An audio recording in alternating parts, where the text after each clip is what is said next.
बिस्मिल्लाहिर्रहमानिर्रहीम, अस्सलाम वालेकुम। मैं हूं गफ्फार खान और आप मेरा YouTube Facebook channel GK news देख रहे हैं। आज मैं आपको इंतहाई अहम दो वाक़यात के हवाले से गुफ्तगू करूंगा। एक वाक़या जो कि मेरे ही डिस्ट्रिक्ट का है और इंतहाई अफसोसनाक है, जिसमें एक खातून ने इलाका मजिस्ट्रेट को दरख्वास्त दी है कि मेरे साथ इज्तिमाई ज़्यादती की गई है।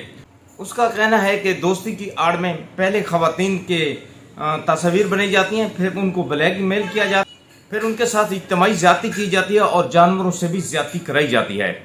इस खातून ने इलाका मजिस्ट्रेट को दरख्वास्त दी है, तो इलाका मजिस्ट्रेट ने मुकदमा का हुक्म जारी किया है और थाना सिटी लिया में मुकदमा नंबर 667 दर्ज कर लिया गया है और मुल्ज़मान के खिलाफ कार्रवाई शुरू कर दी गई है। इसमें 7 नामजद मुल्ज़िम और 9 नामालूम मुल्ज़िम दर्ज किए गए हैं। इस लड़की के हवाले से कहा गया है कि इसके वालिद ने इससे कबल थाना चुबारा में भी एक इन्हीं मुल्ज़मान के खिलाफ मुकदमा दर्ज करा है, जो कि मुकदमा नंबर 446 दर्ज किया गया है और मुल्ज़मान अबूरी ज़मानत पर हैं। और मज़ीद इसके मुतल्लिक़ बतलाया गया है कि इस लड़की का खामद 8 मंशियात के मुकदमात में चलान हो चुका है। इस लड़के ने जिन मुल्ज़मान को इन मुकदमात में नामजद किया है उनके हवाले से पहले भी कोई रिकॉर्ड अच्छा नहीं है।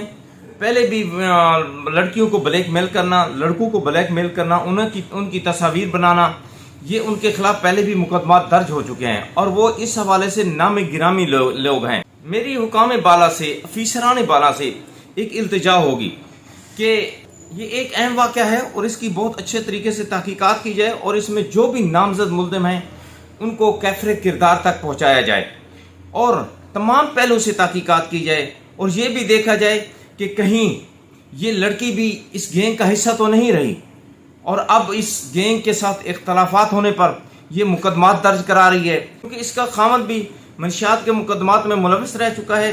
अगर किसी जगह पर यह लड़की भी इस घनौने धंधे में मुलव्वस पाई जाए तो तहकीकात के बाद इसके खिलाफ भी कार्रवाई होनी चाहिए, क्योंकि डिस्ट्रिक्ट लिया में इससे भी पहले भी बहुत सी वारदातें हो चुकी हैं। शुरफा को मुख्तलिफ तरीकों से फंसाकर, दोस्ती की आड़ में फंसाकर फिर ये लड़कियां उनके खिलाफ मुकदमा दर्ज कराती हैं और फिर लाखों रुपए तक उनसे वसूल करती हैं। जब मैं वापसी घर आ रही थी तो मुझे मतलब वसीम अलवी और इब्रार बाबर, तो एक नामलूम जिसको मैं नहीं जानती थी, उन्होंने मुझे अगवा किया और चौकाज़म ले गए नामलूम जगह पे। वहाँ मतलब 5 दिन मुझे रखा, मेरे साथ ज़्यादती करते रहे और मतलब कुत्तों के साथ उन्होंने मतलब ज़्यादती करवाई और बहुत तशद्दुद किया, मारा भी और वीडियो भी बनाते रहे और जो भी वीडियोस बनती थी, तस्वीरें बनती थी, वो मुख्तलिफ वेबसाइट पे बेचते हैं। मैं ये चाहती हूँ कि मेरी ये FIR हो जाए। और इसके साथ ही मैं डॉक्टर शहबाज गिल के ड्राइवर के हवाले से भी गुफ्तगू करूँगा, क्योंकि एक रात कबल शहबाज गिल के ड्राइवर के घर में छापा मारा गया, वो मौजूद नहीं था, तो उसकी बीवी और उसकी 10 माह की बेटी को उठा लिया गया और उनके खिलाफ मुकदमा दर्ज कर दिया गया। ये कितना बड़ा जुल्म है कि अगर खामद नहीं मिला तो उसकी बीवी के खिलाफ मुकदमा दर्ज कर लिया गया है और उसको जेल भेज दिया गया है। ये एक अजीब मनाजिर थे जिस वक्त 10 माह की बच्ची अपनी माँ के साथ जाना चाह रही थी और जबकि पुलिस उसको उससे अलहदा करना चाह रही थी और मुअज़्ज़ज़ अदालत ने 10 माह की बच्ची को भी उसकी माँ के साथ जेल जाने के लिए इजाज़त दे दी। जहाँ पर इंसानी हकूक़ की तंजीमें भी खामोश हैं, बड़े बड़े इंसानी हकूक़ के अलंबरदार भी खामोश हैं, क्योंकि ये जो कुछ किया जा रहा है ये इम्पोर्टेड गवर्नमेंट की तरफ से किया जा रहा है। इस इम्पोर्टेड गवर्नमेंट की कोशिश है कि किसी न किसी तरीके से इमरान खान को भी शहबाज गिल के केस के साथ मुलव्वस किया जाए और साबित किया जा सके कि शहबाज गिल ने इमरान खान की ईमा पर पाक फौज के खिलाफ बयान दिया है। और इस हवाले से एक अहम बयान ज़ियाउल हक शहीद के बेटे इजाजुल हक का है, वो भी मैं आपको सुनाता हूँ। किसी सियासतदान को अदारों के गुफ्तगू नहीं करनी चाहिए, ठीक है, किसी मुहब्बे वतन पाकिस्तानी को भी नहीं करनी चाहिए। सही है। शहबाज गिल साहब ने जो कुछ कहा, खान साहब को मैं कल मिला हूँ शाम को 6 सवा 6 बजे, उस वक्त तक शहबाज गिल साहब गिरफ्तार हो चुके थे।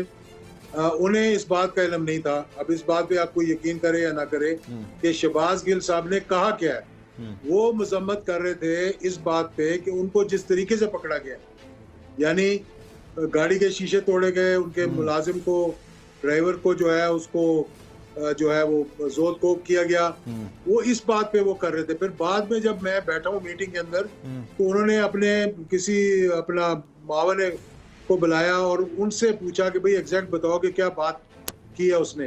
तो उन्होंने कोई इस बात को मतलब इसकी कोई अप्रिसिएशन नहीं की, पसंद नहीं, बल्कि उनको ये लगा कि ये गलत बात हुई है।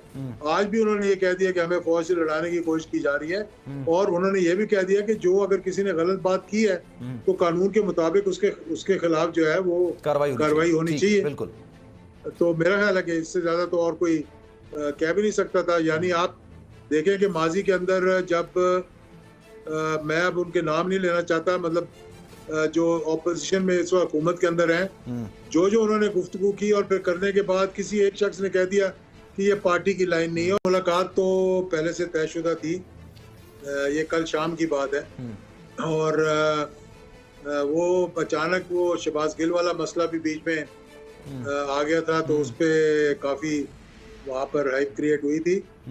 मुलाकात ज़्यादातर जो है वो मुल्की हालात पर हुई। अच्छा। और ये जो एक प्रोपेगेंडा पीटीआई के खिलाफ चलाया जा रहा है कि ये शायद फौज के खिलाफ है, यानी इदारों को लड़ाने की कोशिश की जा रही है, क्योंकि हुकूमत इस वक्त जो है वो बुखलाहट का शिकार है, जिस तरह कि मैंने पहले भी कहा, और वो बजाय इसके कि अपनी तवज्जो दें जो मुल्क को मसाइल दरपेश हैं, वो सारे तवज्जो उनकी लगी हुई है कि इलेक्शन कमीशन को काबू किस तरह करना है, इमरान खान को डिस्क्वालीफाई कैसे करवाना है, तोशा खाना केस, फॉरेन फंडिंग केस, यानी अजीबो गरीब मतलब फजा कायम करने की कोशिश कर रहे हैं। ठीक है। यानी जैसे कि कभी कोई फॉरेन फंडिंग पीपल्स पार्टी या PMLN या JUI या दीगर जमात में कभी हुई नहीं है।